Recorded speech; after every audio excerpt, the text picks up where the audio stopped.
Well, it's time to look at the rear mudguards, and this one ain't too bad. Needs a little bit of rebending, a bit of filling. That's okay, I can manage that. The other one, however, well, that's all that's left of it now. Basically, I need the two brackets to put on the new one, which I have drilled out the old bracket because the brackets are different, which means that bracket wouldn't mount to the box, whereas this bracket can, so I'm just transferring the brackets. And also this mudguard is slightly narrower, but because this is slightly longer, it'll push it out. So this is all rusty, sharp as hell metal, so good pair of gloves when you're doing stuff like this. I've literally just torn it apart.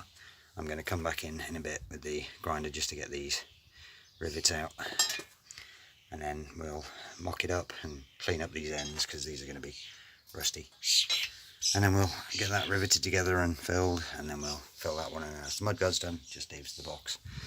So yeah, we're making progress. I went and bought another trike today, so that's why this has been sort of left till last minute. I'm only doing a little bit now, but yeah, that's going to go straight into the bin. I'm not messing about with that anymore. The other one, if I can dig that out, the front one, that can go in the bin as well. So yeah, it's not even worth recycling because it's that rusty. Okay, well, it's been a couple of days, shall we say, and that's the mudguard now all finished. Well, I've still got to put a very top coat on it, but other than that, I've filled it out and repaired it. And the trick was to, on the new skin, I had to drill new holes for the new rivets for the mountings, and then I had to fill the old holes. You've still got a little bit of spill on that side, and then because I couldn't be bothered to rivet it, I ended up using split rivets, which is just the same, you just have to hammer them in. And as I say, it's just had a lick of paint now. It's had the quick coat filler primer top coat, and I've still got to do the slightly metallic coat and then some clear coat on it to bring that back. I've still got the other one to do, which, so as you can see, quick side by side, you're going to knock that over. The brackets line up now, and the holes through there line up, which is where they attach to the side of the box, so that's good. So that's getting there, and I finally managed to strip the box apart, and I've started stripping the paint off the lid, but I'll come to that in a second. But one of the major issues I had was getting the handle out. I wasn't expecting it to be a solid bar all the way through, and obviously where the paint's got on it, it had sealed it all up, so it was a bit of a pig to get that out. And I also discovered that where it mounts to the box, which is this big hole here, the end thing cap, or whatever you want to call it, to stop it from moving around too much, is missing. The other one it's still in there, can't seem to get it out, but I've ordered two, well, something that I think should work and make it look a bit neater, tidy up the whole edge. That was a faff. And then where I keep going on about how they've done a really good job of cleaning it all up and then doing a bad job on the paint and the filler, this is all this blue. This has been rubbed down, left that bit, still a bit dusty. But yeah, they got it down to bare metal, but they didn't do anything about all the pitting, so all this blue, it's easier to see it on a flat piece of metal, to be honest, well, flattish, rather than on a frame or a wheel. But yeah, all those blue spots are where they didn't do any filling of any description. Also found a nice little paint number in the middle, which doesn't lead to anything, unfortunately. But yeah, it's nice to see that they were trying to keep records. And then this is where the actual handle mounts, so I've got that sitting in here with all the various parts for this as well. This should be a fairly easy clean-up.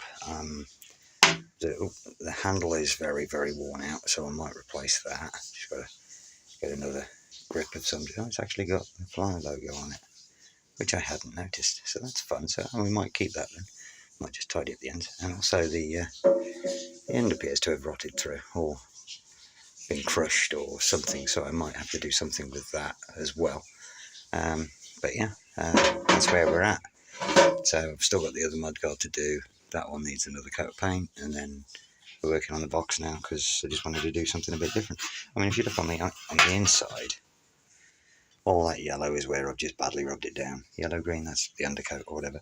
But you see how there's only a little bit of pitting in the corner here, so you can see, and on the edges, the bits that are exposed to the weather more frequently, whereas the outside, because this sits up like that on top of the box, so that's the top of the box there, and you can see that's where it would take the most of the weather from wherever it's been installed.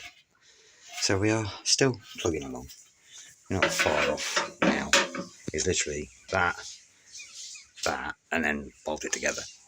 And then that one up there is finished. So we're not too far away now. Got to straighten this up a lot because the very bottom edge here, obviously it took a lot of damage. It took a good bit of kicking, so I've had to hammer that out. I will have to fill it, and then when I see how this is a little bit bent just in here, I've got to straighten all that out and stuff.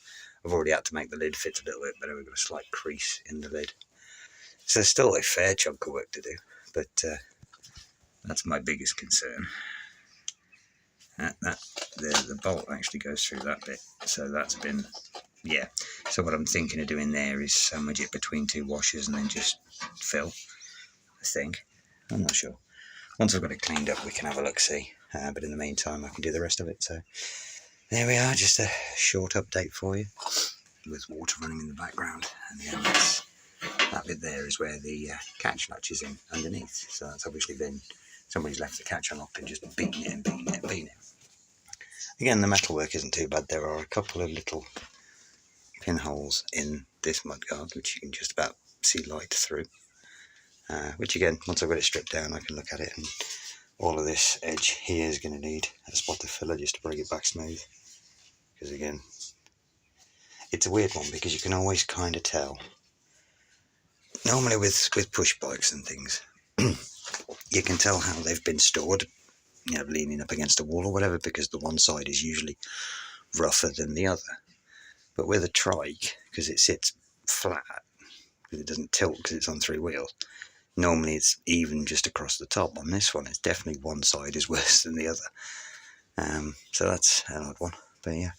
So there we are. That's the next. Well, this is the next bit, and then get it all to refit and put it back on. So yeah, there we go. Right. Yeah. I was thinking about it the other day, and it does actually only take me, give or take anyway, with the fact that I'm working, about 10 weeks or so. But I think because I took a little bit of a holiday and it's just been too goddamn warm recently to do anything. This is, I think I'm on about week 12 or 13 now. So yeah, it also helps. I mean, it's got this big extra chunk on the back, so that's a whole extra couple of weeks just on that. I mean, I'll be honest, I stripped that and that side this morning, and because I'm doing it manually, it took me about 3 hours just for that one piece. So, you know, you combine that across the entirety of a trike and plus work. So yeah, anyway, that should be enough to keep you going. Right, I'll see you later. Ta-da.